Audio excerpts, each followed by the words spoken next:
Welcome by YouTube video. আজকের এই ভিডিওর মাধ্যমে ফিডারে কিভাবে মনিটাইজেশন অন করতে হয় সেই প্রসেসটি আপনাদেরকে জানিয়ে দেবো। আমরা কিন্তু ফেসবুক ইউটিউবে মনিটাইজেশন অন কম বেশি করতেই পারি, কারণ এটা আমাদের জানা রয়েছে। ফিডার যেহেতু নতুন আসছে, কিভাবে এখানে মনিটাইজেশন অন করতে হয়, সেট আপ করতে হয়, কী কী লাগে, সমস্ত কিছু এই ভিডিওতে দেখাবো। তাই ভিডিওটি সম্পূর্ণ মন দিয়ে দেখবেন। আর আপনি কোথা থেকে ভিডিওটি দেখতেছেন, আপনার জেলার নামটি কমেন্ট করে জানিয়ে দেবেন। পরবর্তী ভিডিওতে আপনার নাম ধরে আপনার জেলার নামটি কমেন্টে অবশ্যই রিপ্লাই দেওয়া হবে। তো আমরা সিম্পলি ওপেন করতেছি ফিডারটি ওপেন করলে এমন একটি ইন্টারফেস করে আমাদের প্রত্যেকের মাঝে। এটা ঠিক আমরা পোস্টে ক্লিক করে পোস্ট করতে পারি, রিলসে ক্লিক করে এখান থেকে রিলসে দেখতে পারি। তো এখান থেকে আমরা জাস্ট এই যে দেখতে পাচ্ছি থ্রি ডট আইকন, এই থ্রি ডট আইকনে ক্লিক করব।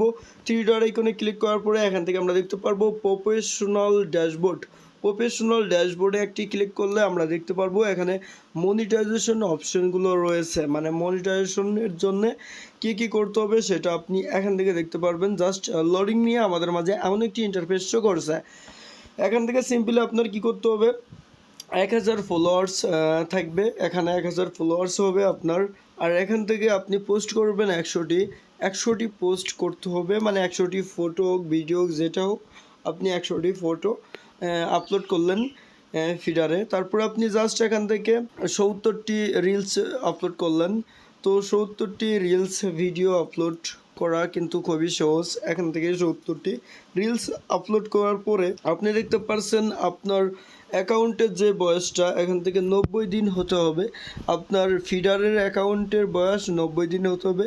আর সবথেকে মজার বিষয়, ফিডারের ভেরিফাই ব্যাস থাকতে হবে।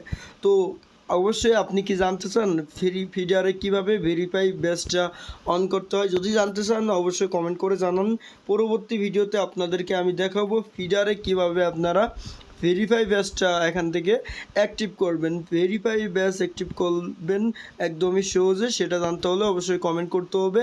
ভিডিওটা ভালো লাগলে বন্ধুদের মধ্যে শেয়ার করতে হবে। এতক্ষণ ভিডিওটি দেখার জন্য অসংখ্য ধন্যবাদ।